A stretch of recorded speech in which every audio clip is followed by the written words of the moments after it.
Assalamualaikum warahmatullahi wabarakatuh. Perkenalkan, nama saya Brilian Sulagemilang. Saya di sini sebagai pemimpin presentasi ini dan perkenalkan nama-nama anggota lainnya yang ikut serta diskusi kelompok ini.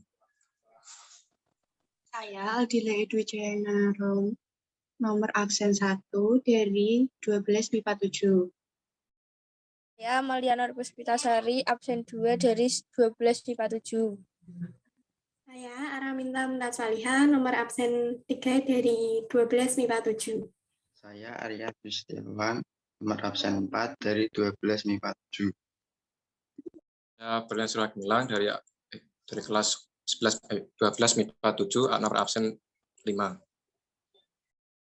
Nama saya Tiang Arga Jaladri, nomor absen 6. Jadi saya akan memulai sebuah presentasinya, akan menunjukkan sebuah video dari pelanggaran HAM, pelanggaran kewajiban, dan HAM. Ya, pemirsa, pembunuhan sadis terhadap Salim Kancil begitu menggemparkan. Kementerian ISDM mengaku sulit untuk menuntaskan kasus ini. Sementara Kontras menilai adanya oknum yang diduga memutus mata rantai kasus ini.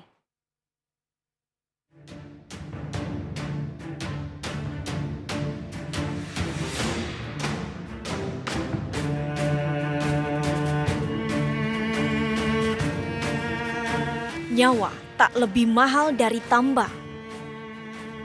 Sejarah gelap negeri ini yang membuat nyawa tidak ada harganya kembali terulang. Salim Kancil, warga desa Selok Awar-Awar meregang nyawa karena dianiaya secara membabi buta oleh 40 orang. Tosan, rekan Kancil yang ikut menolak penambangan liar di desanya juga menjadi korban penganiayaan. Bahkan lambung Tosan bocor. Intimidasi terbuka yang menampilkan kebrutalan membuat warga meringkuk ketakutan dan tak berani berbuat apa-apa. Ironisnya, dari investigasi yang dilakukan Komisi untuk Orang Hilang dan Korban Kekerasan atau Kontras, ada oknum yang diduga memutus mata rantai kasus ini. Apalagi penetapan Kepala Desa Haryono bukan dalam kasus penganiayaan Salim dan Tosan, namun dalam kasus pertambangan ilegal. Padahal preman yang menganiaya kedua korban diduga merupakan utusan sang kepala desa. Saya kira ini kan menjadi pertanyaan publik juga. Kenapa rekonstruksi ini tertutup? Dan semua orang saat ini tahu bahwa ini ada peristiwa yang cukup mengerikan di Lumajang. Tapi polisi masih mencoba untuk menutupi persoalan itu. Meski kasus ini menggemparkan, namun penanganan kasus belum menunjukkan titik terang. Bahkan, Kepala Dinas ESDM Provinsi Jawa Timur, Dewi J. Putriatmi, mengklaim penanganan kasus tambang begitu sulit dan berliku. Ya tidak bisa dideteksi karena datang dan pergi itu. Hari ini ada, besoknya sudah nggak ada. Hari ini di titik ini, besoknya di titik yang lain. Cuman kasus. Lahan tambang pasir besi yang berada di Desa Selok Awarwar, Kecamatan Pasirian, Lumajang, Jawa Timur, izinnya resmi dimiliki oleh PT Indo Modern Minang Sejahtera atau IMMS, telah dihentikan sejak Januari 2014 setelah adanya larangan ekspor pasir besi dalam bentuk mentah. Namun kenyataannya masih banyak aktivitas tambang ilegal. Para petani yang berada di lokasi pun terkena imbasnya. Pertanian jadi menurun karena kualitas air buruk pasca adanya penambangan liar. Tim Liputan MNC Media memberitakan. Jadi apa yang kita bisa dapatkan dari video ini? Bagaimana menurut kalian? Saya Aldila Ayu akan menjawab. Dari video tersebut, saya dapat menyampaikan dua hal, yaitu melanggar kewajiban dan melanggar hak. Yang pertama melanggar hak. Kancil dan rekannya tidak diperbolehkan untuk berpendapat dengan bebas, yang mana kepala desa tidak setuju dengan pendapatnya yang mengatakan bahwa ia tidak setuju dengan pertambangan legal. Namun, Kancil dan temannya dibantai. itu melanggar pasal 28E ayat 2, yaitu setiap orang berhak atas kebebasan, meyakini kepercayaan, menyatakan pikiran, dan sikap sesuai dengan hati nurani. Yang kedua ada melanggar kewajiban. Kewajiban kepala desa itu harus menghormati pendapat rakyatnya, namun di situ kepala desa sama sekali tidak menghargai. Itu melanggar pasal 28J ayat 1 yang berbunyi setiap orang wajib menghormati hak asasi manusia. Itu menurut pendapat saya. Terima kasih. Jadi, apakah ada yang lain untuk berpendapat?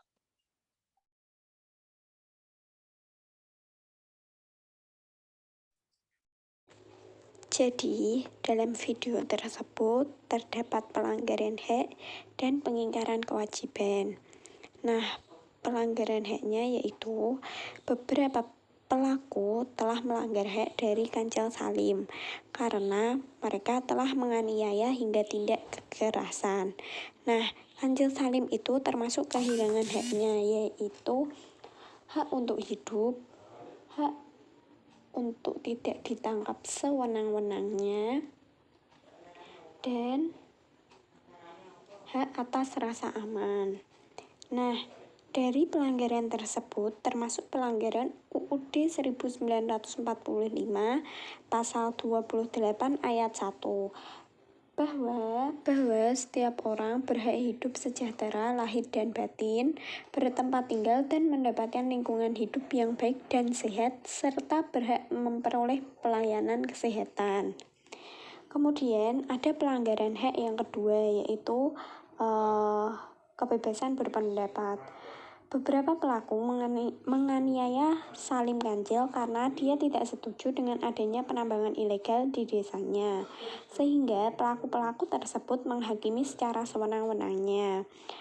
Nah, pada pelanggaran ini, Kancil Salim tidak mendapatkan hak untuk kebebasan berpendapat yang diatur di dalam Undang-Undang Dasar Negara Republik Undang-Undang Dasar 1945 pasal 28E yang berbunyi yaitu setiap orang bebas memeluk agama dan beribadat menurut agamanya, memilih pendidikan dan pengajaran, memilih pekerjaan, memilih kewarganegaraan, memilih tempat tinggal di wilayah negara dan meninggalkannya serta berhak kembali. Kemudian pengingkaran kewajibannya yaitu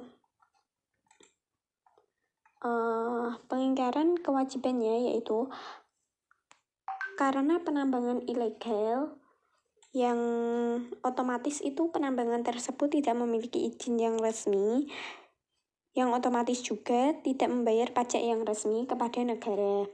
Nah, tidak membayar pajak adalah pengingkaran kewajiban sebagai warga negara terhadap pasal 23 ayat 2 Undang-Undang Dasar Negara Republik Indonesia 1945 yang berbunyi segala pajak untuk keperluan negara berdasarkan undang-undang. Pengingkaran terhadap pajak mencakup pajak kendaraan, pajak bumi dan bangunan, pajak penghasilan, pajak penjualan, dan lain-lain. Nah, dalam sebagai warga negara wajib membayar pajak karena pajak adalah salah satu sumber dana pembangunan yang hasilnya dinikmati warga negara sendiri. Kemudian untuk upaya penyelesaiannya yaitu seharusnya pemerintah itu menegakkan hukum yang tidak tebang pilih. Tebang pilih itu semacam kayak istilah. Kemudian dalam penegakan itu terdapat dalam pasal 24 ayat 1 Undang-Undang Dasar Negara Republik Indonesia tahun 1945 bahwa kekuasaan kehakiman merupakan kekuasaan yang merdeka untuk menyelenggarakan peradilan guna menegakkan hukum dan keadilan. Kemerdekaan ini diartikan adalah merdeka dari siapapun tanpa adanya tebang pilih demi menegakkan hukum dan keadilan. Terima kasih. Apakah ada yang lain untuk berpendapat? Saya Arya Tristiawan ingin menambahkan pendapat. Jadi, dalam video tersebut ada tindakan pembunuhan. Tindak pidana pembunuhan diatur dalam pasal 338 KUHP, yaitu barang siapa sengaja merampas nyawa orang lain diancam karena pembunuhan dengan pidana penjara paling lama 15 tahun. Terima kasih. Pembunuhan dari Salim Kancil ini menurut saya sendiri, yaitu hasil pembunuhan Salim Kancil merupakan pelanggaran kewajiban seperti yang dikatakan pasal 338 KUHP, yaitu barang siapa sengaja merampas nyawa orang lain diancam karena pembunuhan dengan pidana penjara paling lama 15 tahun. Dan kasus ini juga melanggar hak asasi manusia, yang dimana manusia mendapatkan hak atas hidupnya di dunia. Mungkin demikian pendapat saya. Terima kasih. Di sini saya akan menanggapi tentang kasus tersebut. Hak ditangkap tidak sewenang-wenangnya juga tidak dilanggar lantaran mereka ditangkap oleh sekelompok orang yang bukan kewenangannya. Dengan begitu, jadi dia ditangkap bukan oleh aparat penegak hukum, melainkan kelompok masyarakat atas suruhan pimpinan pemerintah desa. Seharusnya Pak Kades itu melindungi masyarakatnya atau warganya, bukan malah menjatuhkan dan merusak harga diri martabat tersebut. Sedangkan hak atas rasa aman tidak didapatkan Salim dan petani lainnya karena merasa sering mendapat intimidasi atau ancaman baik fisik maupun non-fisik. Bahkan sekelompok warga pun masih was-was atas rasa amannya. Secara dari pasal 28G ayat 1 UUD NRI tahun 1945, tentang setiap orang berhak atas pengakuan, jaminan, perlindungan, dan kepastian hukum yang adil serta perlakuan yang adil serta perlakuan yang sama di hadapan hukum. Dan di situ digarisbawahi bahwa setiap orang berhak atas perlindungan diri pribadi, keluarga, kehormatan, martabat, dan harta benda yang dibawa kekuasaannya. Berdasarkan norma konstitusi itu dapat diasumsikan bahwa konsep hak rasa aman memiliki kedaulatan dengan perlindungan diri pribadi dan keluarga baik dalam konteks integritas fisik maupun psikis. Sekian dari saya, terima kasih. Wassalamualaikum warahmatullahi wabarakatuh. Bagi penanganannya, yaitu setiap orang memiliki kebebasan berpendapat dan kita harus menghargai pendapat tersebut. Namun, pada kasus tersebut, kebebasan pendapat malah menjadi malapetaka untuk Kancil dan rekan kerjanya. Jadi, terima kasih.